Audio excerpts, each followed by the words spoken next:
Good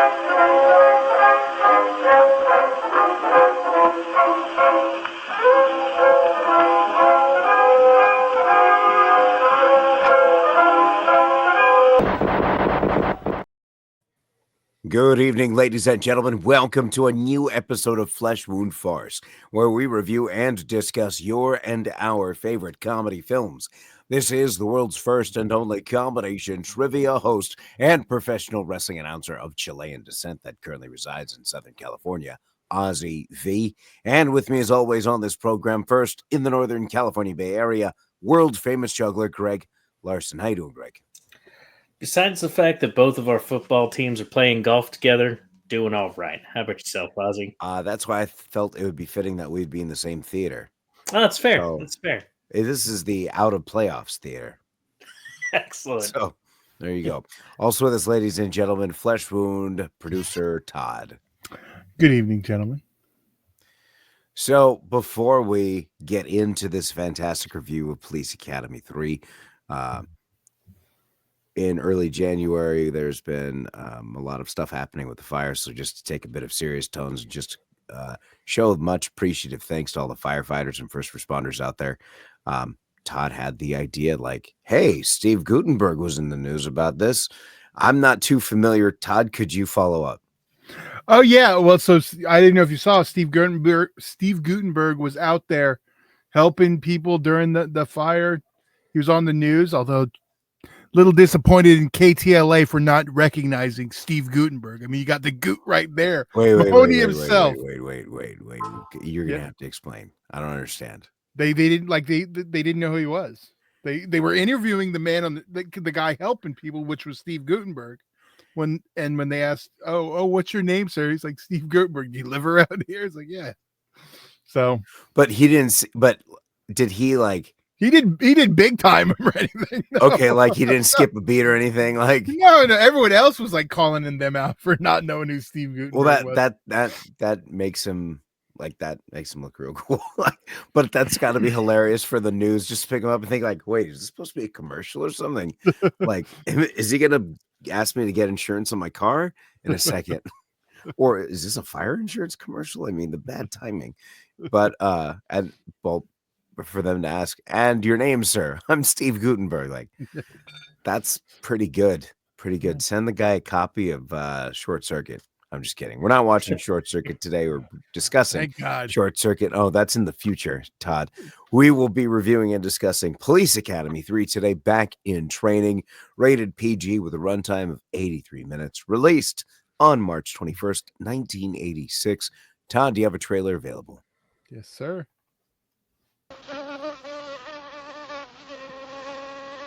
Must be from the pilot. Never mind. Police Academy 3. Got it. The state says it can no longer afford 2 police academies. We better call Mahoney. Your favorite graduates are... Come on, KTLA. We're rubies. What? Hooks, Don't move. Don't back. Callahan, Hightower, Tackleberry, Do you want to kill me? Backler, and Jones. Their assignment? You're gonna make one hell of a cop. Thanks, Dad. And would you give this to Mom for me? Mold a brand new generation of recruits That didn't hurt. into a fighting machine in a matter of weeks. Shit! Then, together, they're going to save their beloved academy the only way they know how. By chance. Police Academy 3, back in training. You're sitting in a non-smoking area. Put it up when I'm finished. You'll put it out now, mister. What they don't know can't stop them. That was the trailer for Police Academy 3, back in training. Again, rated PG with a runtime of 83 minutes. Released on March 21st, 1986. Directed by Jerry Paris. Written by Gene Quintano, with characters by Neil Israel and Pat Proft. Starring Steve Guttenberg, Michael Winslow, the rest of the cast that you saw there. Before we jump in to everything, initial thoughts. This is more like a funny story, I guess, about this. I was the last one to watch this out of the three of us. And I asked Todd, "Hey, is this okay for a 12-year-old to watch?" And Todd is like, "Well, there's no boobs," indicating to me like, "Hey, you're good to go." So fast forward to when I'm watching this with the 12-year-old boy, and you have a character from the first movie who returns Yeah, but they don't fill in the blanks though. It's a dark room, and they're on top of each other. And and my fiance was in the room, and what's happening is what she said, and I had to say, Bodie, close your eyes. Hold on a second. And you know what's really frustrating about this whole thing is I spent the entire weekend training for like an MC, traveling MC that was all about like volume control and all this stuff. And here I was, I thought I was done with that for the weekend. No. You're going to have a malfunction here on the TV like you would on the stage. What are you going to do? Oh, let me get these remotes. Where's the mute button? I can't find the mute button. Turn it down. And then I let Todd know. Thanks for your wonderful recommendation. Oh, was for me? I wasn't sure exactly what thing that was for. I was like, I'll find out when we record. The GD Todd was definitely for you at that moment for that. But it was like, I don't know. Okay, well, whatever. I'm sure I don't know what to say on this. I would have been fine with my kid watching it at 12. Well, I will say that. To be fair, I did watch PG-13 Deadpool with my kid this past weekend. So, well, at least now he'll have a moment that's truly an Aussie moment of, yeah, I probably watched it at an age I shouldn't have watched it. I will say that after the moment happened and, we got past it, because as soon as the scene comes in where you see the two of them, I just tried skipping, and I got to the part where they were all in the band. They were like at the ball and they're all playing the instruments. Well, they were always at the ball during that scene. So was I wrong though? My only statement was there's no boobs. Well, I mean, I understand that, but I didn't. Yeah, to quote the dude, "No, Walter, you're not wrong. You're just an asshole." To be fair, I wouldn't have that scene. I wouldn't have clicked for because 12 years old. I was already watching. That's what I meant. 2025 12-year-old. Yeah, but see, I don't think. I don't know what that is though anymore. I know it like a 2015 12-year-old is, and my kid would have had no problem with that. It just depends, Yeah, because when it first happened, he looked at me like, and I'm like, oh, son of a. I forget though, like the younger, they're like, that's why we don't get sex in films anymore, because this younger generation like gets really weirded out when it's like done in public, because they're all just used to their phones. It's like, no, this is a private thing, not a big screen thing. But that's my reasons why I think we've lost nudity on the big screen. But that's a whole nother topic. Back on the topic of this film, Police Academy 3, back in training. Initial thoughts on this when I first watched it, because I'd watched them out of order as a kid. Of course, I watched. How did you keep track? How did you know what was going on? So I started with Police Academy 4. So I enjoyed the dynamic of G.W. Bailey with Steve Guttenberg. I finally had eventually seen the first one, but then was disappointed with the second, and then eventually the third, with Mauser replacing G.W. Bailey. This kind of continues on that, but I will say this time around, I didn't mind him so much, and it might have been due to the other movie I was good with him that I watched before. Oh, you watched? It gave me a little bit of a range of him, and I thought to myself, this guy's quite the cartoon character actor, and it's prevalent throughout the entire movie, and he plays off it very well.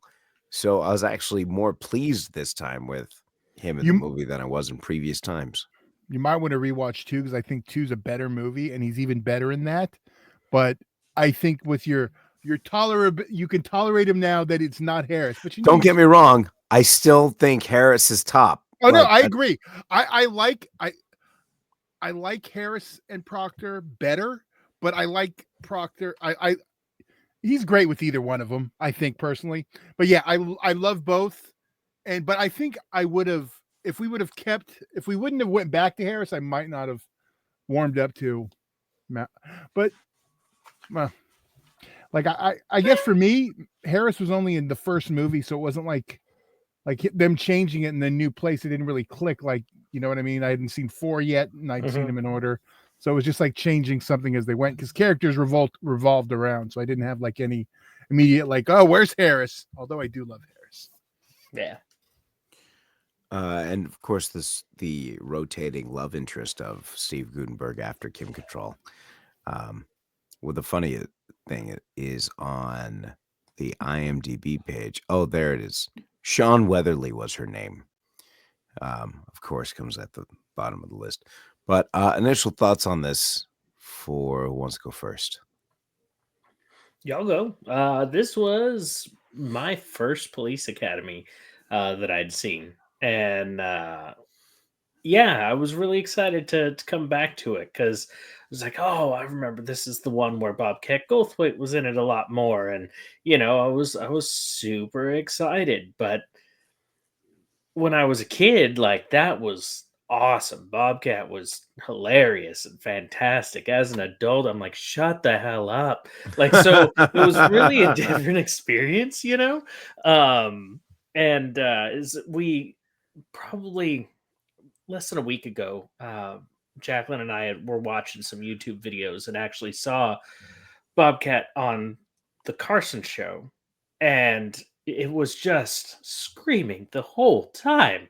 Like there was no like real bits, and I was just like, why did I like this guy?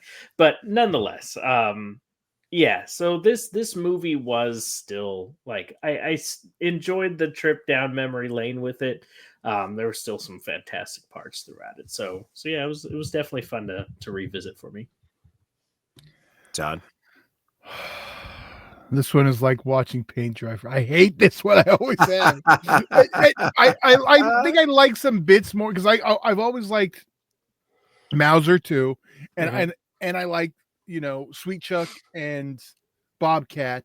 So you get a little more, and you kind of get them. It sets for me. It's like, okay, we're just setting up the good stuff in part 4, but it's a prequel to part 4. Yeah, like I mean, that's how I feel. Like, and it's a lot. Like even the trailer is hitting the same jokes we hit in the last trailer. It's like a repeat, the same Tackleberry jokes. It's a lot of just let's hit the notes and do it, and it feels even more like a TV episode than the other movies. It just feels like, okay, this is the episode of the week, even though it's like a feature.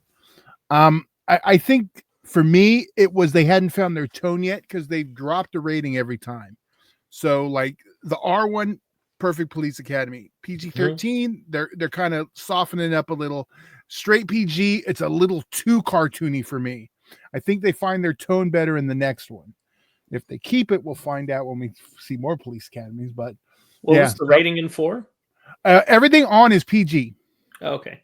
I believe technically they might not have rated Mission to Moscow because that would have been too expensive. I think wasn't that a TV movie? No, there is a TV series.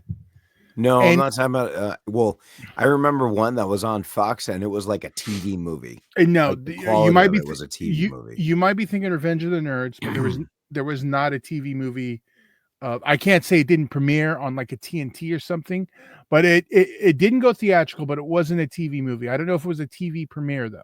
I don't think it was network. I'd have to double check, but I'll have that answer when we get to 7. I know Ozzy can't wait to get there.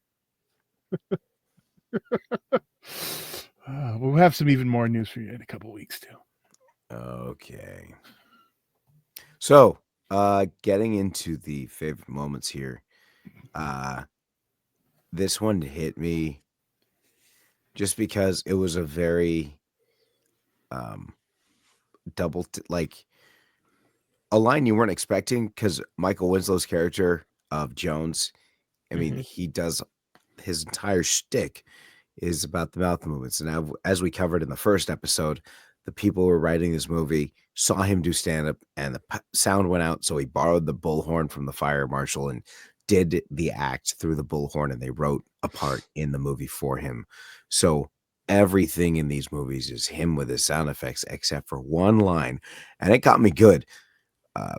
It's when Nagata and Callahan are after he beats the instructor, and she tells him that he has nice moves, and he mistakes the word bosom for sword. So he goes to Jones and said, I said bosom instead of sword. And Jones's replies, well, that's a common mistake. But it was just so quick and just like if you weren't paying attention, you'd completely miss it. And what made it great about him delivering that line is every other punchline he has as a sound effect. So for him to get this opportunity, just like have one in there that is just kind of under the radar was hilarious for me. Who's next? I appreciated Sweet Chuck a lot more this go round than I think I ever have in the past. I thought before it was like, okay, you're a fun character, but when he shut up Bobcat with his shoe and also attacked him later, it brought me some personal joy for the reasons I expressed earlier from this viewing. I know you said he got under your or like you wanted him to shut up, but when he was playing the bongos and tried singing it's tough to be a truck driving cowgirl, like that got me pretty good because it was such a random group. Like I'm sorry, go ahead. Those moments are perfect, and that's great. But 99% of everything he does was just like it wasn't even words. Like it was like the bongo bit, fantastic, well played. You said a joke with your craziness that I appreciate, but just the screaming, it was so annoying. Oh, I can't wait to watch the next one. Me too. What? Okay, I'm trying to forget. The other, he wasn't a lieutenant. The other white-haired one, he was geez, Lassard?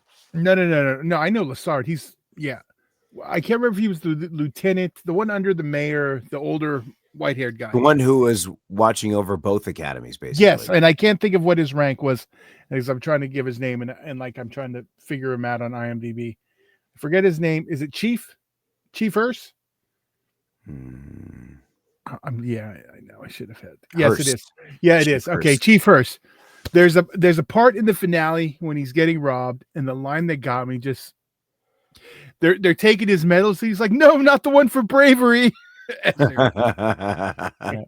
George R. Robertson. Yes, yeah, that is him. There you Chief go. Hurst. So, shout out to the Psycho thing too. I chuckled for it. It was funny. Like, yeah, how many times did they redo that in the 80s though? But still made me laugh with Bobcat. So let's go with ratings, Todd. What were you gonna say? I was gonna say I know your favorite part was the sax solo with the random horrible lip singing song. I was hoping everyone would start dancing too. I mean, like organized dancing, because I know that's what you love. As soon as I saw people start dancing, I started my stopwatch. But they didn't do any organized. They have 3 minutes. 3 minutes. That's it. We go over 3 minutes. This is gonna lose a star. Okay, well, I'm a 2. Below average for me. That's fair. Greg? Bobcat aside, and even still had moments. I had a fun time with this movie. It had its fun action moments, had some great jokes. Not as good as the others, but I'm still going to give it a 3.5. I'm gonna be in between you, and I'm gonna go with a 3. It had some fun moments, but once I was done, it was more like I felt like I watched like a TV show rather than a movie. It was an odd feeling, I guess, but it's not terrible. It's not bad. It's a great if you're doing stuff around the house, like chores or whatever. And this would be a great movie to have on in the background because it's got these small segments where you could just look and get a laugh or just whatever. You don't need to pay attention too much. I would love if you weren't paying attention and then just saw Mauser with one of those random sets of eyebrows and been like, what the? Okay, the eyebrows was pretty good too. Just the whole great bit. Yeah, that was a good bit too. That was good. Yeah. But again, they did the eyebrow bit in the last movie too. That's the biggest thing. It's like a lot of just recycling the last 2 movies on a more children friendly. approach. So Right. I like the cartoon though. Go figure. I know, Ozzy. It was only 22 minutes. You're fine. You could watch an episode. So that concludes our review of Police Academy 3 Back in Training. Feel free to join us next week for a brand new episode of Flesh Wound Farce, where we will be finishing up the Clerks animated series episodes by discussing episodes 4 through 6. So feel free to check back out. And if you're in the Orange County area, I'll be hosting trivia this week, Tuesday, at the Rush Bar and Grill in Lake Forest, beginning at 7 o'clock. Also at the brewery in Placentia, beginning at 7 o'clock on Wednesday. Feel free to come on out. Prizes for the top winning teams. You guys have anything before you head out for the evening? Oh, just if you're in the LA area, stay safe. Yeah. Stay safe. It's almost like stay safe is getting the same amount of significance as the Olympics, because it's every 4 years. It's stay safe. It's starting to be that way. Yep. So in 4 years from now, we'll have a zombie outbreak, and it'll be stay safe. We're already dealing with the fire nados. We're good. No, we don't need zombies too.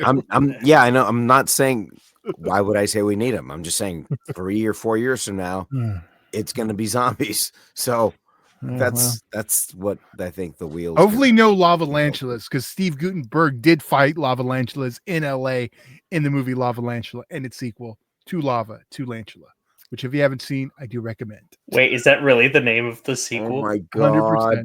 100%. Oh my god! Oh, that makes me so happy. Oh no! I think it pains Ozzy as much as it brings me joy. Oh my god! I know what we're doing something in October.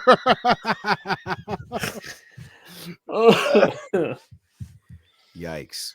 All right, ladies and gentlemen, for world famous juggler Greg Larson and Flesh Wound producer Todd, I'm Ozzy V, and we'll see you next week right here on a brand new episode of Flesh Wound Farce.